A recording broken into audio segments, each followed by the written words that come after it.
പറപ്പൂക്കര പഞ്ചായത്ത് വാർഷിക വികസന പദ്ധതി സെമിനാർ നടത്തി. കെ രാമചന്ദ്രൻ MLA ഉദ്ഘാടനം ചെയ്തു. പഞ്ചായത്ത് പ്രസിഡന്റ് EK അനൂപ് അധ്യക്ഷനായി. തൃശൂർ ജില്ലാ panchayat vice president Lathachandran, Irinjalakuda block panchayat സ്ഥിരം സമിതി അധ്യക്ഷ കാർത്തിക ജയൻ, പഞ്ചായത്ത് വൈസ് പ്രസിഡന്റ് ബീന സുരേന്ദ്രൻ, സ്ഥിരം സമിതി അധ്യക്ഷരായ KC Pradeep, PT Kishore, TR Lalu, KK Ramakrishnan, R Unnikrishnan, Francis Padinjarethala, Ramdas Vayalur, കരട് പദ്ധതി രേഖ ആസൂത്രണ സമിതി vice chairman KK Sathyan, panchayat secretary G Sabitha എന്നിവർ സംസാരിച്ചു.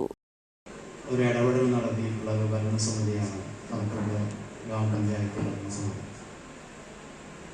അതോടൊപ്പം ഇവിടെ നമ്മളൊക്കെ വിവിധ രാഷ്ട്രീയ കക്ഷികളിലൊക്കെ അംഗങ്ങളായിട്ടുള്ള ആളുകളാവും, അതിന് പ്രവർത്തകരൊക്കെ ആവും. തെരഞ്ഞെടുക്കപ്പെട്ട് വന്നു കഴിഞ്ഞാൽ ജനങ്ങളുടെ പ്രതിനിധിയാണ്. പ്രത്യേകമായ വികസനം അത് ഭാഗം ഉത്തരവാദിത്വമാണെന്നുള്ളതുകൊണ്ട് അതൊക്കെ അവർ